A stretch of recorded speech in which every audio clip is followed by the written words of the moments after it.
A paz do Senhor, povo de Deus. Mais uma vez, nos reunimos para ministrar a lição de número 7, que fala sobre o ministério de profeta. Texto áureo. Ministério de profeta. 1 Coríntios 12, 28. E a um expôs Deus na igreja, primeiramente, apóstolos, em segundo lugar, profetas, em terceiro, doutores, depois milagres, depois dons de curas, socorros, governos e variedades de línguas. Verdade prática. O ministério de profeta é fundamental para a Igreja de Cristo nos dias atuais. Leitura bíblica em classe. 1 Coríntios 12, 27 a 29 e Efésios 4, de 11 a 13. 1 Coríntios 12. Ora, vós sois corpo de Cristo e seus membros em particular, e a um expôs Deus na igreja, primeiramente apóstolos, em segundo lugar profetas, em terceiro doutores, depois milagres, depois dons de cura, socorro, governos e variedades de línguas. Porventura são todos apóstolos? São todos profetas? São todos doutores? São todos operadores de milagres? Efésios 4. E ele mesmo deu uns para apóstolos, e outros para profetas, e outros para evangelistas, e outros para pastores e doutores, querendo o aperfeiçoamento dos santos para a obra do ministério, para a edificação do corpo de Cristo, até que todos cheguemos à unidade da fé e ao conhecimento do Filho de Deus, a varão perfeito, à medida da estatura completa de Cristo. Na nossa lição, temos como objetivo geral expor o desenvolvimento do ministério do profeta. Os objetivos específicos: descrever a função do profeta no Antigo Testamento, explicar o ofício do profeta em um Novo Testamento, esclarecer o verdadeiro do falso profeta. No Antigo Testamento existiam algumas funções que auxiliavam a Deus em ouvir o povo e se comunicar com o povo. Para ouvir o povo, Deus usava os sacerdotes, mas para falar com o povo, era necessário Deus usar o profeta. Então entendemos aqui que o ofício de profeta tinha várias funções em relação a Deus falar com o povo. O profeta era responsável em desvendar o oculto através da relação divina, anunciar juízos de Deus contra o povo rebelde e também aconselhava e advertia com a intenção de restaurar a saúde espiritual do povo.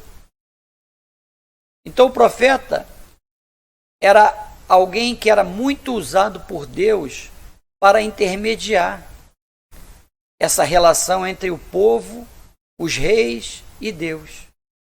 Para a nossa introdução, a lição desta semana versa sobre o dom ministerial de profeta. Estudaremos alguns aspectos, desde os dons à luz da Bíblia, mas também considerando o contexto histórico e cultural do Antigo e do Novo Testamento. O ministério de profeta é altamente importante para os nossos dias, pois, de acordo com o ensino dos apóstolos, tal ministério tem um valor excelso para a igreja de qualquer tempo e lugar. Irmãos, o ministério do profeta era importante até hoje, se faz com a mesma responsabilidade e a mesma importância, porque é Deus manifestando a vontade dele, falando direto conosco, através de alguém que realmente tem intimidade com ele. Porque Deus não usa vaso sujo para derramar a unção dele diante da igreja. Então é necessário que essa ferramenta, né, essa pessoa, ela esteja em perfeita comunhão com Deus. Subtópico 1. Conceito. O profeta do Antigo Testamento era uma pessoa incumbida para falar em nome de Deus. O Altíssimo fazia dele o seu porta-voz, o embaixador que representava o interesse do reino divino na terra. Quando Deus levantava um profeta, designava-o a falar para toda a nação israelita e até mesmo aos povos ou nações estranhas. Jeremias 1, versículo 5. Os irmãos lembram que o Senhor falando com Jeremias, ele fala: antes que eu te formasse no ventre, eu te conheci. E antes que saísse da madre, te santifiquei, e as nações te dei por profeta. Então o Senhor já escolhia Jeremias como profeta no ventre da mãe dele. Os escolhidos já vêm com um propósito antes do nascimento. Que nós possamos entender e perceber qual é o nosso propósito, porque Deus tem um propósito para cada um. Basta nós descobrirmos esse propósito que Deus tem na nossa vida. Voltemos ao texto. Ao longo de toda a história veterotestamentária, ou seja, a história do Antigo Testamento, aquela história que vai de Gênesis a Malaquias, o Senhor levantou homens e mulheres para profetizarem em seu nome. Samuel, o último dos juízes e o primeiro dos profetas para a nação de Israel. 1 Samuel 3,19. Elias e Eliseu, a profetisa Uda e muitos outros, como os profetas literários Isaías, Jeremias e Daniel.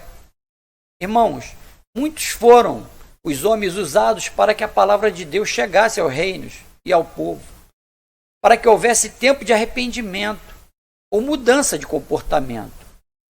O Senhor dava uma válvula de escape, e essa válvula de escape era o profeta, que se dirigia ao povo quando Deus já achava que estava demais aquela situação, aquela atitude errada daquele povo, daquele rei.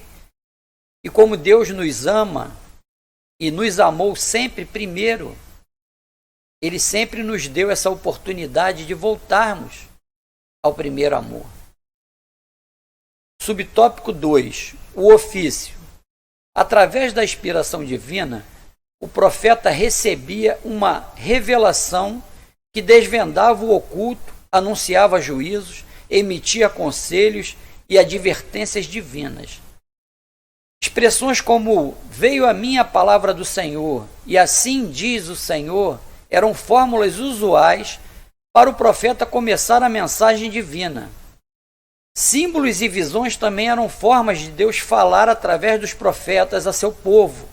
Num primeiro momento, o profeta exercia um importante papel de conselheiro no palácio real. O profeta, naquela época, ele era tido como alguém que tinha uma intimidade, um relacionamento com o Eterno muito chegada.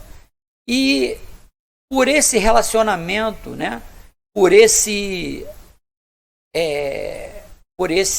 privilégio de Deus falar diretamente com o profeta, todos queriam os profetas nos seus reinos, nas suas casas, porque sabia que a voz de Deus estaria ali naquele lugar. E muitos reis usaram os profetas como conselheiros, porque sabia que o que o profeta falava não era dele, mas sim da vontade de Deus para aquele rei, para aquele povo, para aquela nação. Então os profetas eram tidos como pessoas muito significativas para os nobres, para o povo, para os reis. Era uma função muito importante naquela época. Voltemos ao texto. Contudo, após a divisão do reino de Israel, o profeta passou a ser perseguido, pois sua profecia confrontava diretamente a prepotência da nobreza, a dissimulação dos sacerdotes e a injustiça social. Jeremias 18, 19. Vamos ler Jeremias 18, versículo 19. Porque eis que te ponho hoje por cidade forte, e por coluna de ferro, e por muros de bronze, contra toda a terra, contra os reis e Judá, e contra os príncipes, e contra os sacerdotes, e contra o povo da terra. Veja bem, irmãos, quando o povo está na desobediência, quando o povo está fazendo o que não agrada o Senhor, os profetas já não têm mais a validade que eles teriam se eles estivessem profetizando bênçãos, e aí passam a ser hostilizados, perseguidos. E isso acontece até nos dias de hoje, porque muitos profetas entregam a mensagem que Deus está transmitindo para a sua igreja e são hostilizados porque muitas igrejas preferem a doutrina da prosperidade e falar de correção e falar de juízo de Deus. Isso assusta, isso traz desconforto, mas nós temos que entender que quando o profeta é profeta de Deus e a mensagem dele vem de Deus, é porque Deus nos ama, é porque Ele quer nos corrigir, é porque Ele quer nos trazer ao primeiro amor, para que não pereçamos, para que não passemos por coisas desnecessárias, que depois vai acabar nós voltando aos pés da cruz, pedir perdão, de joelho. Então, há sim uma mensagem de alerta antes do juízo. Deus não corrige ninguém antes de fazer com que o seu profeta faça com que o povo entenda, que a igreja entenda, que estão no caminho contrário ao que Deus gostaria. Subtópico 3. O profetismo. De acordo com o dicionário teológico, o profetismo foi um movimento que surgiu no período aproximado do século 8 a.C., tanto em Israel quanto em Judá. O objetivo desse movimento era restaurar o monoteísmo hebreu, crer num único Deus, combater a idolatria, denunciar as injustiças sociais, proclamar o dia do Senhor e reavivar a esperança messiânica, pois nesse tempo que os verdadeiros profetas em Israel foram cruelmente surrados, presos e mortos. Foi o que eu acabei de falar anteriormente. Quando o profeta fala a verdade, quando o profeta toca na ferida daqueles poderosos, eles não se agradam dessa mensagem e aí começam a perseguir, começam a querer trazer desconforto para o profeta para que ele se cale. Mas profeta que é profeta, ele pode passar o vento que for, ele entrega a mensagem, porque não é dele. Toda mensagem de Deus que não for entregue tem um preço a ser pago. Toda mensagem de Deus que não for revelada à igreja, aquela mensagem, aquela situação que está acontecendo, que iria acontecer para a igreja, cai sobre as costas do profeta, porque Deus o tem como a sua boca aqui na terra. Então o profeta que não entrega a mensagem de Deus paga preço.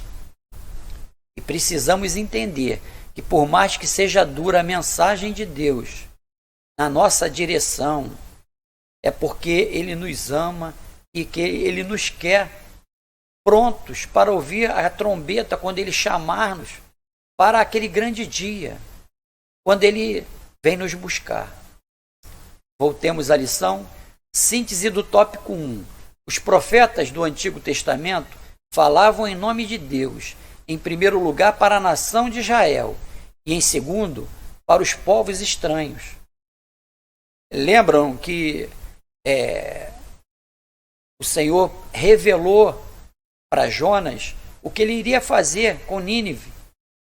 E Nínive era uma cidade pagã, era uma cidade de bárbaros, mas Deus tinha um propósito para aquele lugar. E a válvula de escape foi Jonas. Jonas foi e fez a pregação que tinha que ser feita, depois de pagar um preço, porque Jonas não queria entregar a mensagem para aquele povo, porque era um povo cruel, era um povo bárbaro, e Jonas pagou o preço. Todos conhecem a história, bem divulgada, até as crianças conhecem, que ele foi parar no ventre de um peixe gigantesco, e precisou ele passar aqueles 3 dias e 3 noites no ventre, para que ele entenda que quando Deus nos separa para levar a mensagem, não há como voltar. A única opção é seguir na direção que Deus está nos colocando. Vamos voltar à lição. Tópico 2. O profeta em um Novo Testamento. A importância do termo profeta no Novo Testamento. Como já vimos em Efésios 4:11, são mencionados 5 ministérios que exerciam papéis fundamentais na liderança da igreja: apóstolos, profeta, evangelista, pastor e doutor. Não por acaso o termo profeta aparece na segunda posição da lista apresentada em 1 Coríntios 12, 28, Efésios 4:11. O profeta é identificado 3 vezes na Epístola aos Efésios, quando alguém que acompanhava os apóstolos, Efésios 2, 20. A Bíblia afirma que os concidadãos dos santos e da família de Deus estão edificados sobre o fundamento dos apóstolos e dos profetas, Efésios 2, 19 e 20. Aqui a Bíblia denota a importância do ministério do profeta na liderança da igreja do primeiro século. O profeta, ele, além de trazer a mensagem, ele é um líder nato. Por quê? Porque se tratando de trazer a mensagem que vem da parte de Deus, ele era muito respeitado. O que ele falava era acatado, porque ninguém queria pagar o preço de ir de encontro a Deus. O Criador, quando botava o profeta para falar as mensagens ao povo, é porque ele queria trazer um conforto melhor àquele povo. Ele não queria que aquele povo passasse por dificuldades, por provações. E alguns do povo entendiam que o profeta era alguém muito importante, porque ele era a boca de Deus aqui na terra. Subtópico 2. O ofício do profeta neotestamentário. O profeta do Novo Testamento. Seu ministério no Novo Testamento não consistia em predizer o futuro, adivinhar o presente ou ficar fora de si. Não. De acordo com o comentário bíblico pentecostal, Novo Testamento, o profeta neotestamentário era dotado por Deus para receber e mediar diretamente a palavra do Altíssimo. Apesar de ele algumas vezes predizer o futuro, conforme instrui-nos a Bíblia de Estudo Pentecostal, seu ofício consistia em proclamar e interpretar a palavra de Deus, por vocação divina, com vistas à admoestação, exortação, ânimo, consolação e edificação da igreja, registrado em Atos 3, 12 e 26. Era dever do profeta do Novo Testamento, assim como para o do Antigo Testamento, desmascarar o pecado, proclamar a justiça, advertir do juízo vindouro e combater o mundanismo e a frieza espiritual entre o povo de Deus. Por causa da mensagem da justiça que o profeta apresenta em tempos de apostasias e confusão espiritual, inclusive na igreja, não há outro jeito. Ele fatalmente será rejeitado e perseguido por muitos. Foi o que nós falamos, comentamos do tópico anterior. Quando o profeta ele fala aquilo que Deus o manda falar, ele começa a adquirir inimigos naquele lugar, porque muitos estão ali com outros propósitos, muitos estão ali para engrandecer o seu próprio nome, e quando recebem uma orientação de que o caminho não é esse, começam a se entristecer, começam a achar que é coisa da cabeça do profeta, que o profeta está falando o que o coração dele pede e não o que a mensagem de Deus está mandando, porque foge dos interesses daqueles que não estão preocupados com a mensagem de Deus aqui na terra. Subtópico 3. O objetivo do dom ministerial de profeta. A função do profeta do Novo Testamento é apresentada por Paulo no mesmo bloco de versículos em que ele menciona os 5 ministérios em Efésios 4, do versículo 11 ao 16. Ou seja, o profeta é chamado por Deus a levar a igreja de Cristo a uma plena maturidade cristã. Pois, como um organismo vivo, a igreja, o corpo de Cristo, deve se desenvolver para a edificação em amor. Para que tal seja uma realidade, os profetas do Senhor devem desempenhar suas funções capacitados e dirigidos pelo Espírito Santo. É o que eu falei, irmãos. A mensagem não é do profeta, a mensagem é de Deus. E o profeta, como templo do Espírito Santo, ele tem que se santificar o tempo todo, para que quando a mensagem venha, o templo do Espírito Santo esteja limpo, adornado, cheiroso, e que ele possa ser usado com autoridade e poder. E as pessoas, ao perceberem o fruto do Espírito na vida desse profeta, entenderão que aquela mensagem realmente é de Deus.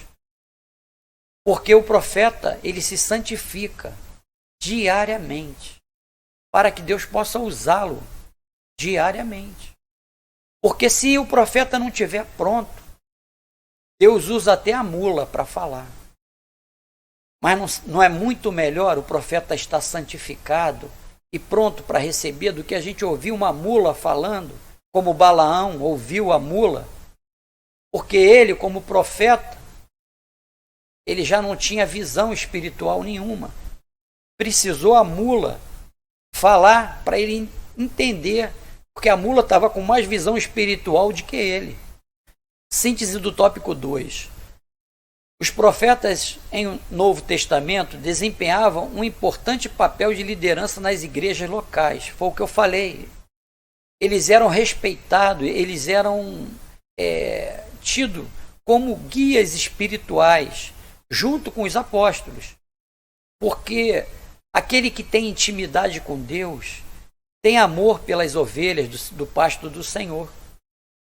Aquele que tem intimidade com Deus nunca vai querer ver uma ovelha perdida. Aquele que tem Deus no seu coração prega o amor. Porque Cristo é amor. Deus é amor. E vão passar as profecias, mas o amor vai permanecer. 1 Coríntios, capítulo 13, fala sobre isso. A profecia vai passar, mas o amor vai permanecer. Haverá dias que não será mais necessário o profeta profetizar, mas o amor será necessário. O amor faz a diferença entre o povo de Deus. Voltemos à lição. Eu vou passar agora para os irmãos um subsídio teológico.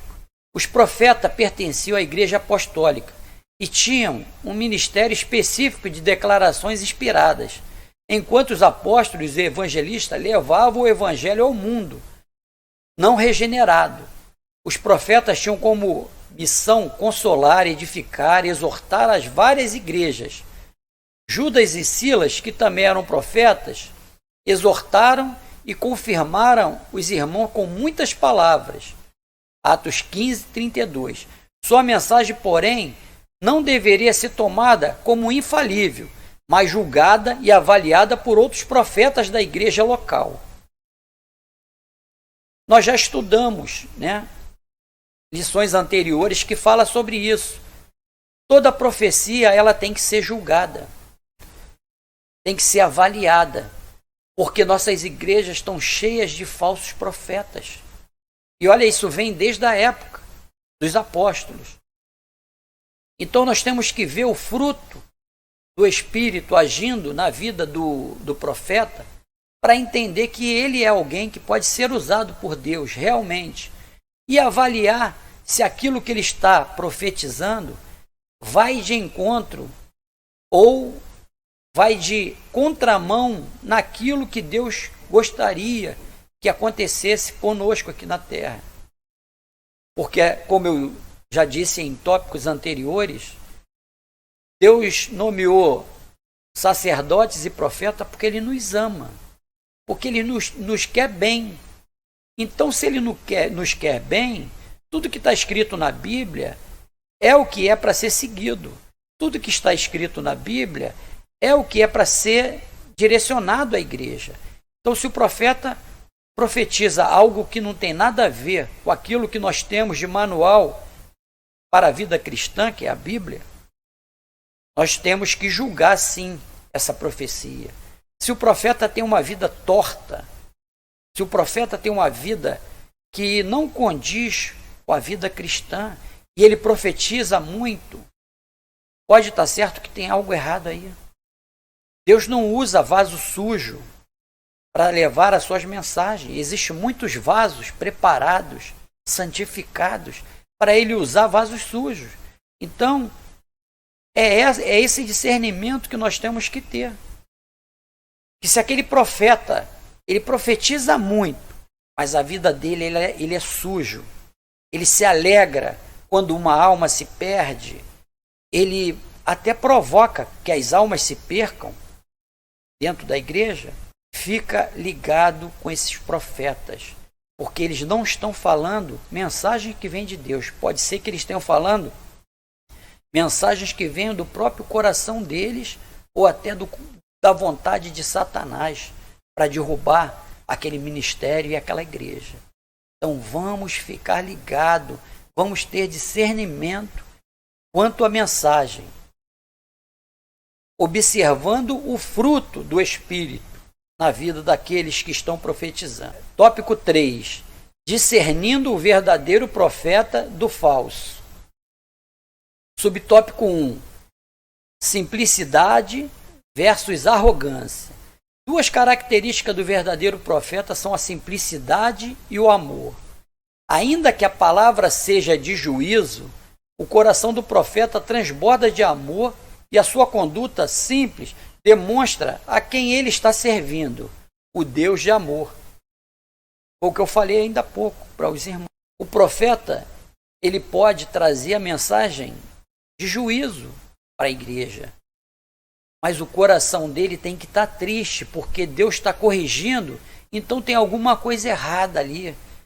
Ele não pode se colocar, o profeta, ele não foi nomeado juiz. O profeta, ele é incluso junto com o povo.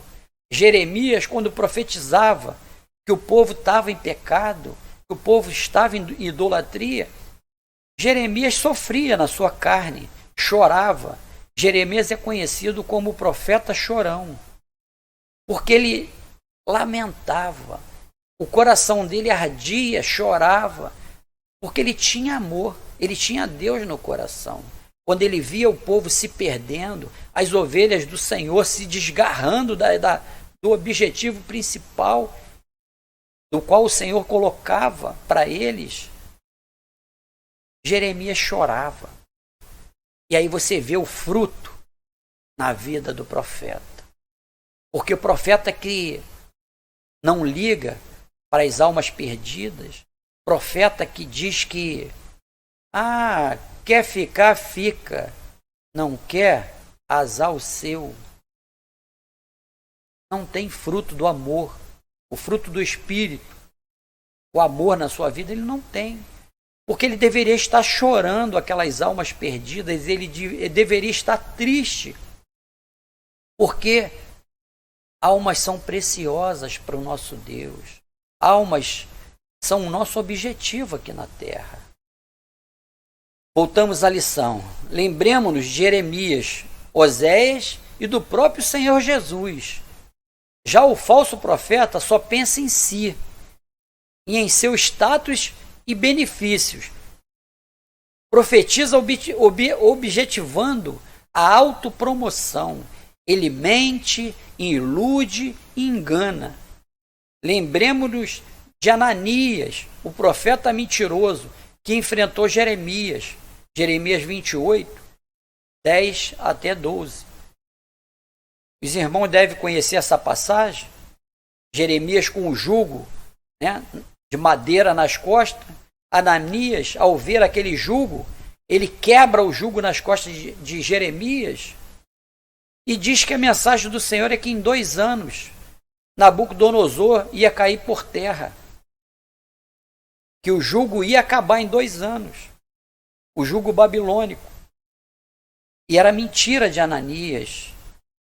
Ele aproveitou a oportunidade de Jeremias estar tentando trazer uma mensagem simbólica para o povo de Israel, e ele passa uma outra mentirosa, querendo tirar proveito próprio, porque era fechado com o rei.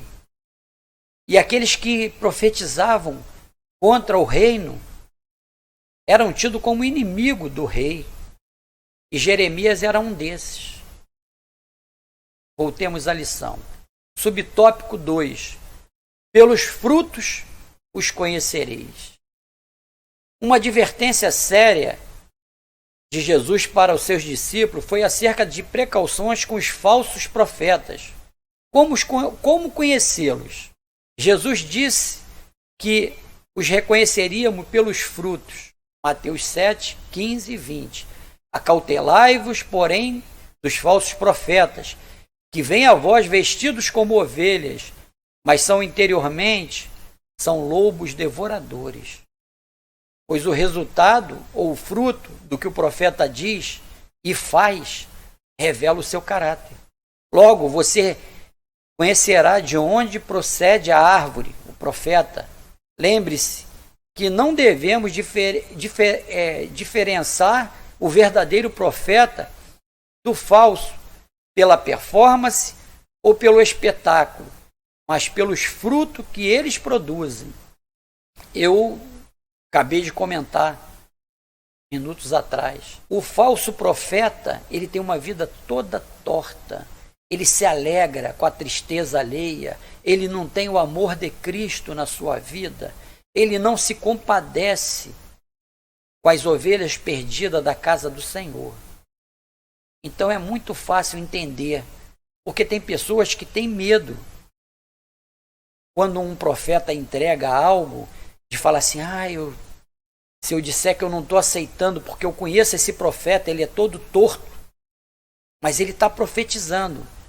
Realmente, quando não há a quem usar, Deus usa até uma mula. Nós temos que ficar vigilantes quanto à mensagem, mas uma coisa eu te digo, Deus não confunde, Deus não deixa ninguém confundido. Se aquele profeta falou, recebe, mas julgue e aguarde, peça a Deus discernimento da profecia, peça a Deus confirmação da profecia, porque nosso Deus não é um Deus de confusão, nosso Deus é um Deus bem simples, é um Deus de amor. Então, com certeza, se Ele quis falar contigo através, seja de quem for, Ele vai te confirmar se realmente aquela mensagem é de Deus para o irmão. Agora fiquemos ligados, mensagem nenhuma de Deus vai de encontro às Escrituras. Se a mensagem está indo de encontro à Escritura, não receba, porque não vem de Deus. Subtópico 3. Ainda sobre o falso profeta. Apesar de o falso profeta ser arrogante e iníquo, ele fala com grande eloquência. E isso basta para que ele seja tido como verdadeiro. Na obra, assim diz o Senhor. John Bevere diz que os falsos profetas são aqueles que ministram em nome de Jesus nas nossas igrejas e conferências, os que partem o coração dos justos e que, embora o ministério seja apresentado em nome de Jesus, não é desempenhado pelo Espírito. Não tenha medo. Na autoridade do Espírito de Deus, acautele-se dos falsos profetas. Seja prudente. O Espírito Santo, mediante o Evangelho, te fará discernir a procedência desses enganadores. Não se deixe conduzir por eles. Síntese do tópico 3. Uma das formas de reconhecer o falso profeta é identificar a sua arrogância e a podridão dos seus frutos. É o que eu falei. Se tem muitos vasos na igreja, por que Deus vai usar um vaso sujo, meus irmãos? Se existe tantos vasos, se existe o anjo da igreja que se santifica diariamente, que é o nosso pastor, Deus vai usar um vaso sujo por quê? Qual é a atitude que um vaso sujo traria em relação à mensagem, já que a vida dele não tem fruto do Espírito, já que a vida dele é toda torta? Entenda, irmãos, nosso Deus é um Deus de poder. Ele pode, sim, até pegar uma mula e fazer ela entregar uma profecia para nós. Mas se existem vasos purificados, santificados, preparados para receber essa mensagem, ele jamais usará um vaso sujo, um vaso que não tem procedência, um vaso rachado. Fiquemos ligados nisso. Conclusão. Acabamos de estudar o exercício do ministério do profeta no Antigo e no Novo Testamento. Vimos que tal ministério, juntamente com o dos apóstolos, era um dos pilares na liderança da igreja do primeiro século. Efésios 2:20. Apesar de, ao longo da história da igreja, o ministério de profeta ter perdido preeminência, sabemos o quanto ele é importante para a vida espiritual da igreja de Cristo. O profeta do Senhor, com autoridade e sabedoria divina, deve desmascarar as injustiças, o falso profetismo e primar pela edificação da igreja do Senhor. Que Deus levante os legítimos profetas. Irmãos, que nós possamos entender que nós não devemos ter medo de profecias, nós não devemos ter medo das mensagens que Deus nos tem revelado, mas que nós devemos nos aprimorar no conhecimento da palavra. Porque como eu vou discernir quando um profeta está falando algo que não está escrito no nosso manual de convivência, que é a Bíblia? Se eu não leio a Bíblia, se eu não pego ela para meditar na palavra, se não conhecemos a verdade, nunca seremos libertos. João nos colocou esse versículo muito sabiamente: e conhecereis a verdade, e a verdade os libertará. Deus te abençoe, que o seu dia seja um dia de vitória, que o Senhor continue falando com os profetas na tua vida e que nós possamos estar, depois dessa lição, mais preparados para discernir e julgar todas as profecias que vêm de encontro a nós e à igreja. Que Deus te abençoe e te guarde. A paz do Senhor.